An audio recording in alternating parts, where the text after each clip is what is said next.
لیکن اب ایک بات سمجھیے، ایک دنیا میں نسل اور قوم بھی ایسی ہے جو ایک خاص وقت سے بحیثیت مجموعی من حیث القوم ابلیس کی ایجنٹ بن گئی ہے۔ وہ کون ہے؟ وہ یہودی ہے۔ یہ یہودی قوم جو ہے، اس میں ایک تو کچھ یہ کہ ان کی فطرت کے اندر یہ تھا کہ ہم ہیں اصل انسان، باقی انسان جو ہے وہ انسان نما حیوان ہے، ان کی کوئی حیثیت ہی نہیں۔ ہم ہیں اصل انسان، نحن ابناء اللہ واحباؤہ۔ باقی یہ جنٹائلز، یہ گوئمز، غیر یہودی، یہ تو حیوانات ہیں۔ اب جیسے کہ انسانوں کو حق ہے کہ حیوانوں کو ایکسپلائٹ کریں، استعمال کریں۔ گھوڑے کو آپ تانگے میں باندھتے ہیں کہ نہیں؟ اس کی پسینے کی اور محنت کی کمائی ہے جو کھاتا ہے تانگا چلانے والا۔ البتہ یہ ضرور ہے کہ چونکہ اگلے روز پھر جوتنا ہے تو کچھ نہ کچھ تو اسے بھی کھلائے گا نا، اپنی کمائی میں سے کچھ دانے کھلائے گا، کچھ اور گھاس دے گا۔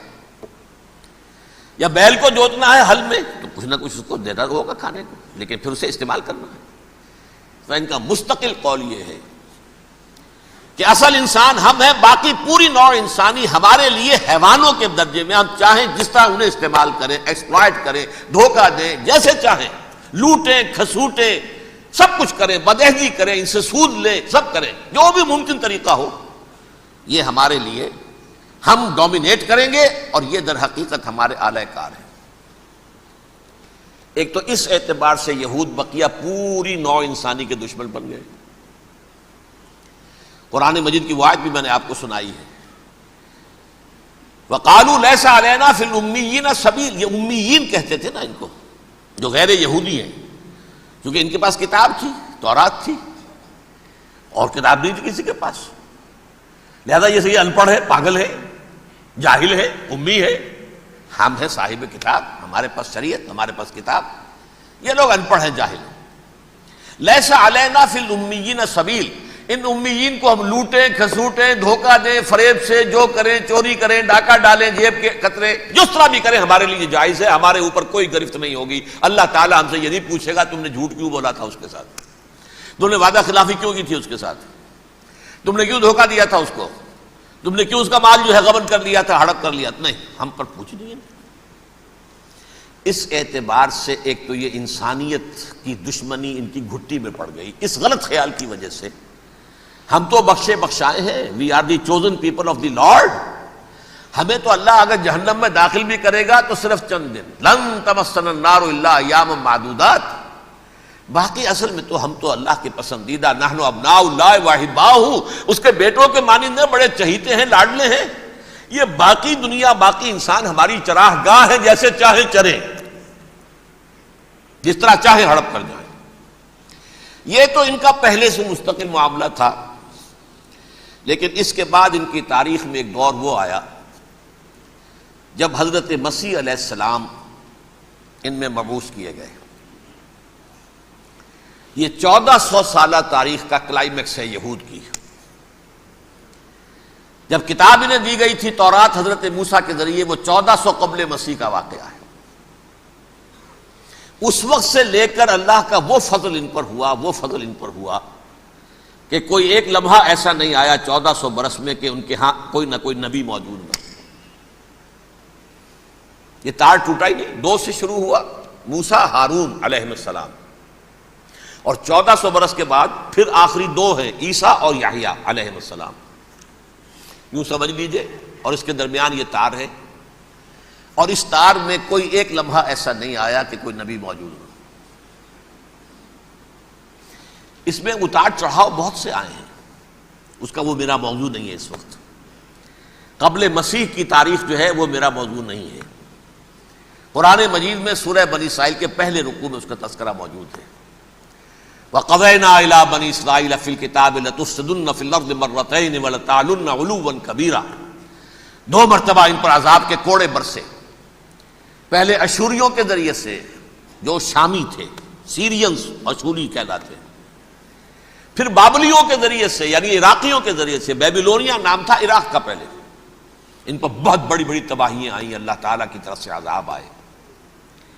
اس کے بعد پھر دوسرے دور میں دوسرا اقتدار کا دور آیا، خرمستیاں بڑھ گئیں، تو پہلے گریکس کے ذریعے سے، یونانیوں کے ذریعے سے، اور پھر رومیوں کے ذریعے سے پسوایا گیا۔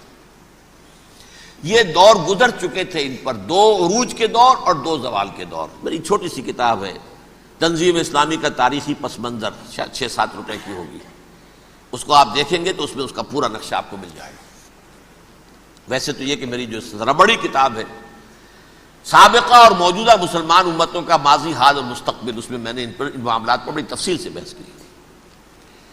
بہرحال یہ جو دور تھا ان کا 1400 سالہ، وہ اونچ نیچ سے ہوتا ہوا جب آیا ہے حضرت مسیح کی بعثت پر، تو ان کی شرارت کی انتہا یہ ہو گئی کہ اللہ تعالیٰ نے مسیح کو رسول بنا کر بھیجا، رسولاً الی بنی اسرائیل۔ حضرت موسیٰ اور حضرت عیسیٰ کے درمیان رسول کوئی نہیں ہے، سب نبی ہے۔ حضرت موسیٰ رسول تھے اور حضرت عیسیٰ رسول ہے، درمیان میں داؤد ہو، سلیمان ہو، یشعیاہ ہو، زکریا ہو، یہ سب نبی ہیں، یحییٰ نبی ہے، رسول نہیں ہے۔ لہذا وہ شہید کر دیے گئے، رسول شہید نہیں ہو سکتا، قتل نہیں ہو سکتا۔ لیکن عیسیٰ اور موسیٰ کے درمیان 1400 برس ان کے جو ہیں، تو اس کا کلائمیکس ہے حضرت مسیح علیہ السلام کی بعثت، اور حضرت مسیح علیہ السلام کو جسے اللہ نے اپنی روح قرار دیا، روح منہ، کلمتہ القاہا الی مریم، اللہ کا کلمہ، عظیم ترین معجزات۔ انہوں نے کیا کہا؟ یہ ولد الزنا ہے، حرام زادہ ہے، معاذ اللہ، نقل کفر نہ باشد، یہ جادوگر ہے، یہ مرتد ہے، یہ واجب القتل ہے۔ اصل حکومت اس وقت رومیوں کی تھی حکومت، لیکن انہوں نے انہیں آٹونومی دے رکھی تھی، اپنے مذہبی معاملات تم خود طے کر سکتے ہو۔ تو کائفاس جو اس وقت کا ان کا ہیڈ ربائی تھا سب سے بڑا، اس کی عدالت نے فیصلہ کیا مسیح کو سولی چڑھا دیا جائے۔ پائلیٹس پونٹس، اس کے پاس ان کی ازداج پہنچ گئی، یہ ہمارا مجرم ہے مذہبی، یہ مرتد ہے، یہ کافر ہے، یہ جادوگر ہے، یہ واجب القتل ہے، اسے قتل کرو، سولی چڑھا دو۔ خیر وہ لمبی بات ہو جائے گی، اس نے تو اپنے ہاتھ دھوئے کہ صاحب ہمارے پاس کوئی جرم نہیں ہے اس کے خلاف، تم کہتے تو ٹھیک ہے سولی چڑھا دیتے۔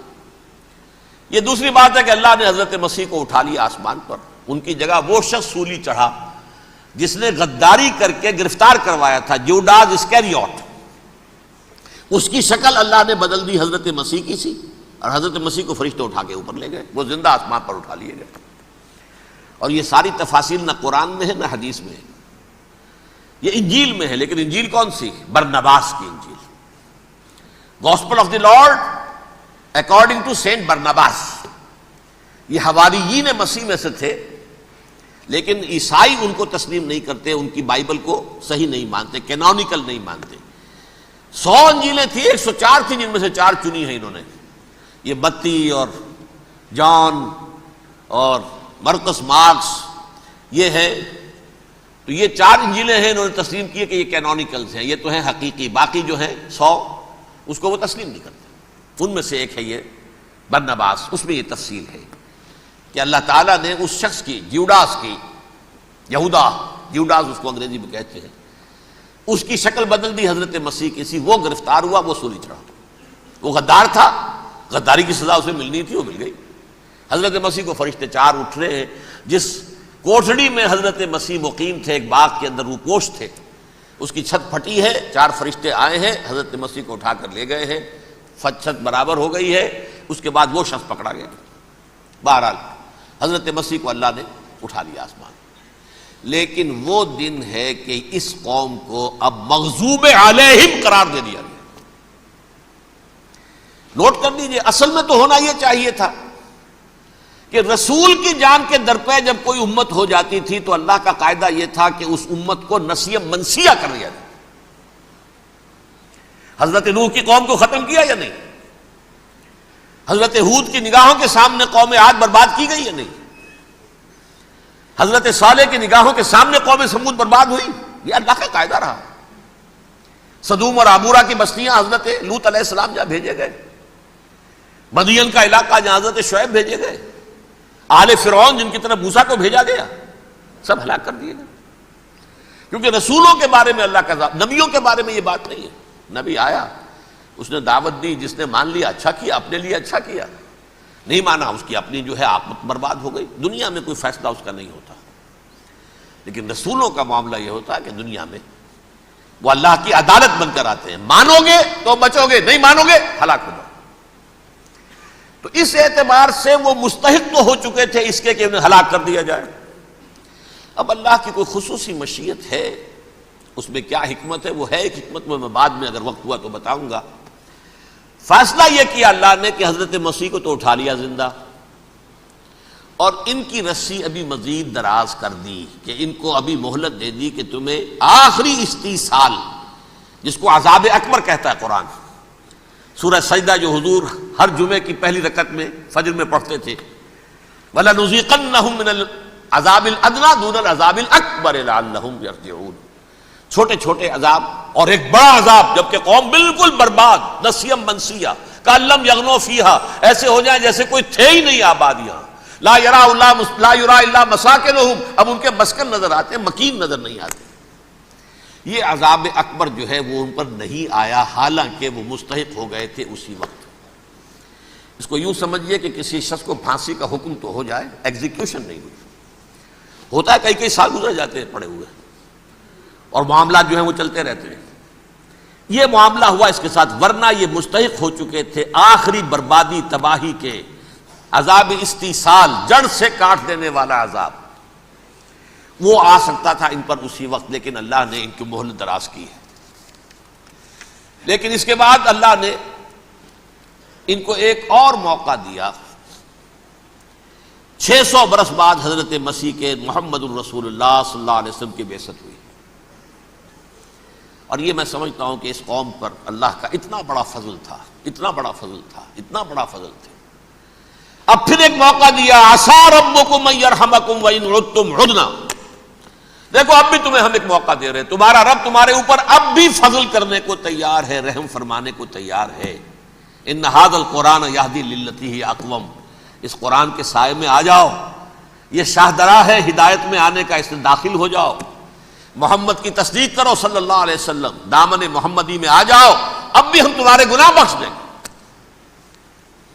لیکن نہیں، اس قوم نے حضرت محمد صلی اللہ علیہ وسلم کی دشمنی کی کمر کس لی، اور اب یوں سمجھیے اس تاریخ سے لے کر آج تک یہ گٹھ جوڑ ہے۔ ظاہر بات ہے کہ ابلیس کا بھی اصل دشمن اب کون ہے،